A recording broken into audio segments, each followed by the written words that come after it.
Eu quero cumprimentá-lo com a paz do Senhor, dizer que é um prazer ter você aqui comigo para iniciarmos mais um guia de estudo preliminar na revista da Escola Dominical, CPAD, quarto trimestre de 2021, da classe Adultos. Sempre lembrando que o guia de estudo preliminar não é uma pré-aula, ou seja, não é uma aula completamente desenvolvida, dada antecipadamente, mas na verdade é o destaque, o levantamento dos destaques da lição para que de maneira prévia você assimile o que é de mais importante na estrutura da lição.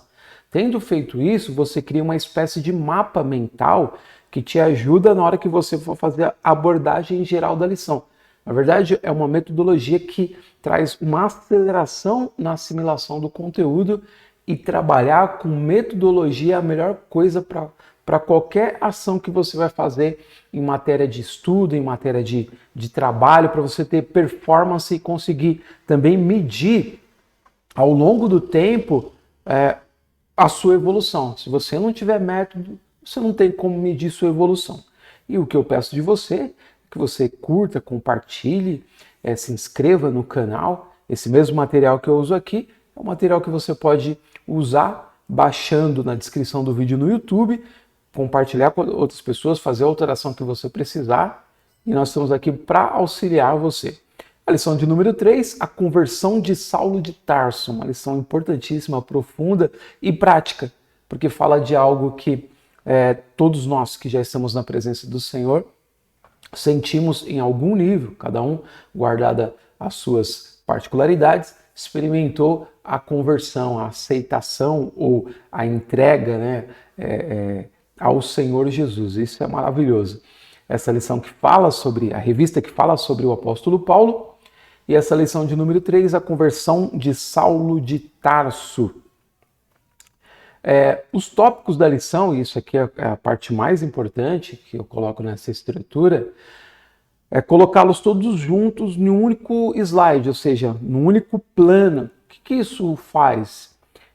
Isso cria, como eu disse anteriormente, um mapa mental e ajuda você a ver a espinha dorsal da lição, a ver a lição como um panorama, de modo que você sabe exatamente o ponto de partida do comentarista e até onde ele vai expandir o seu pensamento. Isso ajuda demais você a entender a lição. Por quê? Porque você já sabe qual que é o trajeto e você já sabe quais são os principais pontos desse trajeto. Então você pausa aqui e faz. Para aqui durante 1 minuto mais ou menos e olha de maneira tranquila cada um dos tópicos, subtópicos, olha para o título de novo da lição e lê a introdução.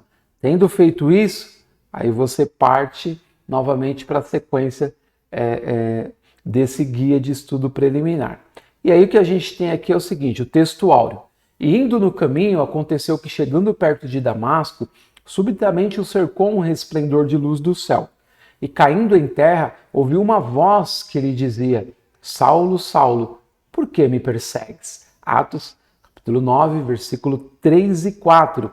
E a verdade prática, a verdadeira conversão a Cristo leva em conta o arrependimento, a fé em Jesus e uma completa transformação no pensamento, vontade e ação do homem. Então, essa lição vai falar justamente, ou se concentrar a partir da vida do apóstolo Paulo, a partir da sua conversão, vai se concentrar nesse tema da conversão, que é um tema fundamental para a vida daqueles que estão na presença do Senhor, e essa lição serve como uma métrica. Por ela, ou pelo que aconteceu com a vida de Paulo, a gente consegue medir o que acontece com a vida de alguém que se entrega realmente a Cristo. Ou seja, quando a gente pega a vida de Paulo como métrica, ou seja, como régua, e avalia como tem sido a transformação das pessoas que chegam para o nosso meio nos dias de hoje, a gente consegue avaliar se essa pessoa realmente foi transformada ou essa pessoa apenas aderiu ao Evangelho, que é uma diferença muito grande entre ser transformado e entre aderir. E aqui a gente tem esse quadro interessante para usar como métrica. A leitura bíblica em classe está em Atos no capítulo 9, versículo 1 ao 9, que vai falar justamente dessa comovente e inspiradora transformação na vida daquele que se tornou praticamente um terrorista religioso, mas teve um encontro com o Senhor Jesus que mudou toda a sua vida. Isso é lindo. E o tópico 1, conversão de Saulo, um ato da graça de Deus. Ponto 1, a conversão de Saulo e sua experiência sobrenatural. E como eu disse, aqui eu só levanto os destaques, aquilo que eu considero mais importante no trecho, e depois você faz a sua leitura de forma completa. Se pelos argumentos racionais Saulo não ouvia sobre Jesus, o crucificado, a luz que ofuscou seus olhos trouxe a voz do próprio Senhor, que o confrontou de forma impactante. Saulo, Saulo, por que me persegues? Atos 9 e 4, que é o texto que a gente já leu como texto áureo. E é muito interessante isso, porque ele tem um encontro pessoal com Jesus, sem uma intervenção de alguém, porque não tinha naquele momento alguém que se colocasse diante dele para que pudesse expressar a palavra do Senhor a ele. Ele estava respirando ameaças, ele estava com o coração raivoso, ele estava transtornado com esse tema do caminho das pessoas que saíam do judaísmo para seguir alguém que na mente dele estava completamente avesso ao ensinamento de Moisés. Então ele não estava disposto a ouvir ninguém. Ele poderia até matar alguém que se colocasse diante dele para expressar a palavra do Senhor. Mas Jesus, que é o dono das nossas vidas e o dono da vida de Paulo, se colocou diante dele e transformou a vida dele. É um caso muito peculiar o de Paulo, porque não há escolha da parte dele. Ele é escolhido. E nesse sentido, aqui cessa a questão da queda da argumentação entre aqueles que debatem sobre a questão da predestinação, né? No caso de Paulo, ele não teve opção. Ele teve que se entregar a Cristo. Jesus falou, ele é um vaso escolhido.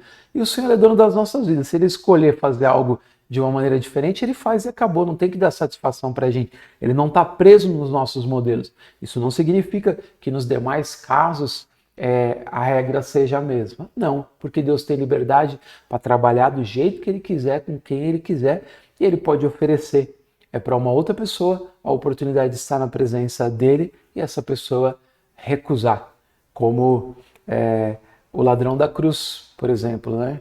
Um testificou e o outro, através daquele testemunho, poderia ter se convertido ali. Aquele que confessou, aquele que falou em favor de Jesus na cruz, ele teve ali a promessa de estar com Jesus. O outro poderia ter exercido fé naquele momento através daquele testemunho e se arrependido, falou, Senhor, me perdoa o que eu falei aqui, eu também quero estar contigo. E ter alcançado a bênção da conversão naquele último momento de vida e estar com o Senhor. Fez uma má escolha. E aí, no ponto 2, a iniciativa de Jesus para transformar a mente de Saulo, a gente tem como destaque, dada a dureza do coração de Saulo, o Senhor tomou a iniciativa de sacudir a sua estrutura física, psicológica e espiritual, agindo pessoalmente na sua direção. Aqui, por essa estrutura que a gente usa, essa metodologia, você já percebe que há um esticamento do tema que poderia ser abordado no ponto 1. Então você pode, na minha visão, unir esses dois trechos e falar de uma única vez, você ganha tempo com isso e gasta mais tempo com aquilo que for a necessidade maior, você que é professor da sua sala de aula. E o 3, a graça salvadora se manifestou a Saulo, o destaque fica para aos romanos, o Paulo escreve, porque todos pecaram e destituídos estão da glória de Deus, sendo justificados gratuitamente pela sua graça, pela redenção que é em Cristo Jesus. Então o próprio Paulo, posteriormente, quando escreve a epístola aos romanos, que é um verdadeiro tratado de salvação, é uma espécie de evangelho, né, particular de Paulo, inspirado pelo Senhor, ele fala essas palavras sobre a questão da justificação pela graça de Jesus e pela graça de Deus, através do sangue de Jesus vertido na cruz do Calvário. Então é muito interessante essa estrutura assim, esse texto, você pode falar a parte e em outros trechos também que estão em Romanos, nesse capítulo 3, é um capítulo muito profundo. Ele todo é interessante nesse sentido, porque Paulo parte justamente da questão de todos estarem em pecado, né? Não há ninguém que faça o bem. Todos se extraviaram, todos vão por um caminho que não é o da vontade de Deus. Então você pode até expressar isso daqui falando mais alguns versículos para os seus alunos desse trecho de Romanos, tá? A gente vai para o tópico 2, Saulo e a doutrina bíblica da conversão. A conversão começa no arrependimento. A palavra arrepender-se no grego bíblico é metanoio, que significa pensar de maneira diferente, ok? E aí o segundo destaque, que complementa o primeiro, é a mudança na mente que induz a correção de caráter e de conduta moral. Então você está indo numa direção, como a gente costuma dizer, tem uma guinada de 180 graus, não de 360, tá? Senão volta praticamente para o mesmo lugar. Então, 180 graus, ou seja, você está numa direção do pecado, direção da morte, e se volta para Deus e retorna para a direção que foi dada no Jardim do Éden. Muito interessante esse arrepender-se. E no sentido usado pelos judeus, né, no sentido usado no Velho Testamento, é um retorno para Deus. Então é uma volta para um olhar que se centra em Deus, tanto como Senhor, como padrão para a nossa conduta. Por isso tem esse aspecto de caráter e aspecto moral. Não é moralidade, é moral. É uma conduta, um comportamento que está alinhado com o caráter de Deus, com aquilo que Deus é. Por isso é refletido de uma forma muito clara na vida de Jesus, e ele é o nosso modelo não só de salvação, ou seja, não é só o motivo da nossa salvação, mas é o nosso modelo de conduta. E aí o 2, a conversão de Saulo promoveu uma transformação pessoal. Essa experiência sobrenatural e impactante o fez indagar ao Cristo ressuscitado sobre o que deveria fazer. Olha só que interessante. A experiência foi muito profunda e ele não conseguia nem questionar naquele momento com quem que ele estava falando. Ele entendeu que era o Senhor. Ou seja, aquelas palavras de Jesus penetraram, como posteriormente o escritor aos Hebreus vai dizer, se é Paulo ou não é uma outra questão, é que a palavra do Senhor penetra, até juntas e medulas, entre a divisão da alma e do espírito, e é apta para discernir os pensamentos e intenções do coração. Então penetrou ali, o Paulo sem precisar questionar, entendeu que Jesus era o Senhor. E aí ele pergunta o que ele deveria fazer. E aqui o segundo destaque diz: de uma vontade egoísta, individualista, Saulo demonstra agora a completa resignação à vontade soberana de Cristo. Cristo agora é o Senhor da sua vida. Isso é muito interessante, esse ponto aqui, porque muitas pessoas querem racionalizar demais, né? Ou trazer muito pro aspecto do palavreado humano, né? Da maneira humana de pensar sobre as coisas para raciocinar sobre a conversão. Mas há uma parte dela que é uma ação profunda de Deus e que você não fica questionando. Você é transformado, você foi liberto, você aceita e você vive. Se as pessoas querem criticar ou não, problema delas. Você continua vivendo aquilo e nada pode destruir a presença de Deus na sua vida quando você é transformado. Várias vezes durante a história decretaram a morte de Deus, né? A partir de Nietzsche. E até hoje Deus não morreu, as pessoas continuam se voltando para ele, e os teóricos, né, da filosofia, da sociologia, da história, os grandes pensadores do mundo não conseguem explicar esse fato, e aí traz uma série de teorias. Mas nós que fomos alcançados pelo Senhor com humildade no coração, com respeito à inteligência que foi dada a essas pessoas, nós ficamos como Paulo, nos prostramos diante do Senhor e dizemos: Senhor, o que o Senhor quer que a gente faça? E o nosso egoísmo, o nosso achismo de que a gente é alguma coisa, ele se desfaz. E a gente vai pelo caminho da humildade, o caminho de Jó. Antes eu te conhecia de ouvir falar, mas agora os meus olhos te veem.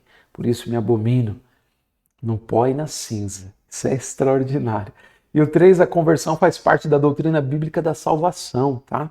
Então está dentro do tema da soteriologia, a conversão, que tem o aspecto do arrependimento, e tem também uma questão importante que muita gente não entende, é que a mudança ela vai acontecendo durante a vida da gente. A gente tem um arrependimento, tá? Só que o fruto ele vai saindo aos poucos. Então a pessoa vai sendo liberta, vai sendo limpa, ela vai mudando de vida, como alguém que muda de uma dieta, sabe? Alguém que tá com colesterol, que está com diabetes, que está sedentário e de repente já tem um problema muito grave, um princípio de infarto, de qualquer outro problema do coração, e ela toma um susto e aquilo muda a vida dela e ela parte tipo, uma outra direção para ter uma vida saudável agora. É dentro dessa ideia. Então, essa vida saudável não vem de uma hora para outra, ela vai acontecendo ao longo da vida. Por isso que pessoas inteligentes, ao analisar as escrituras, elas entendem que não precisa cobrar as pessoas para ficarem demonstrando algo que elas não são ainda, mas que elas podem alcançar ao longo do tempo. A gente vai mudando, porque aí vira um mau caratismo, né? A pessoa se esconder atrás de uma máscara, né?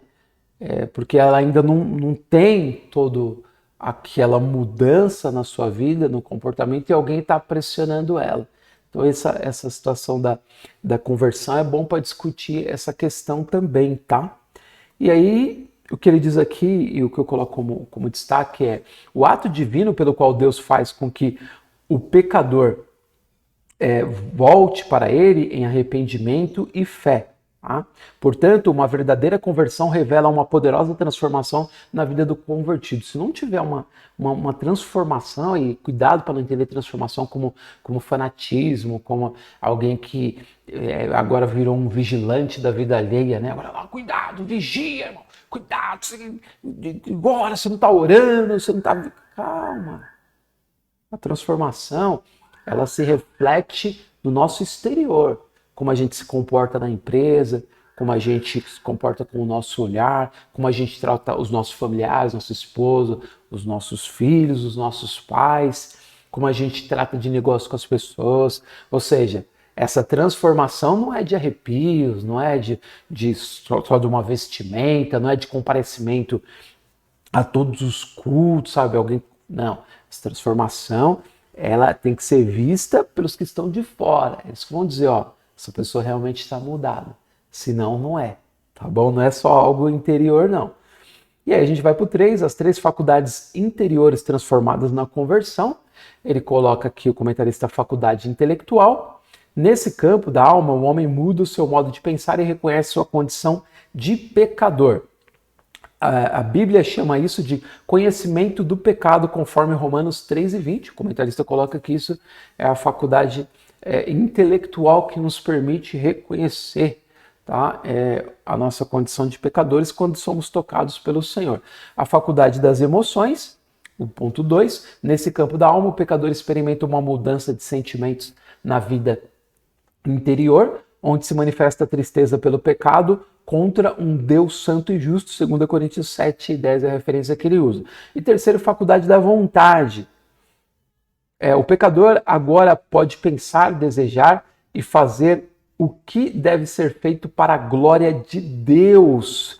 E segundo, por isso o Espírito Santo atua para convencer o homem do pecado, da justiça e do juízo, para então tornar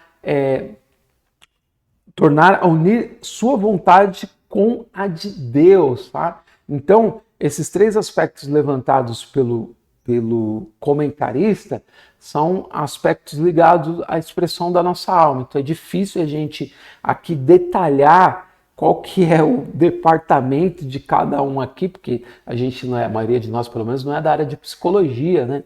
Então a gente acho que não precisa ser tão detalhista em esmiuçar cada uma dessas áreas daqui, porque no final das contas é um reconhecimento do pecado, que parte da nossa intelectualidade, que passa pelos nossos sentimentos, nossa emoção, e que tem a ver com a nossa vontade. A gente aceita, a gente se rende ao Senhor por esse toque do Espírito Santo. Acho que é isso que tem que ficar em relevo, é isso que tem que ser destacado, tá bom? Então, a gente chega à conclusão da lição, eu espero ter auxiliado vocês de alguma forma. Ele diz o seguinte: a conversão de Saulo foi provocada pelo impacto do resplendor de luz que ofuscou sua visão e obrigou a reconhecer que não podia mais lutar contra Cristo. A conversão é, portanto, uma obra divina em que o homem responde com arrependimento e fé. Na conversão, a soberania de Deus caminha de mãos dadas com a responsabilidade humana.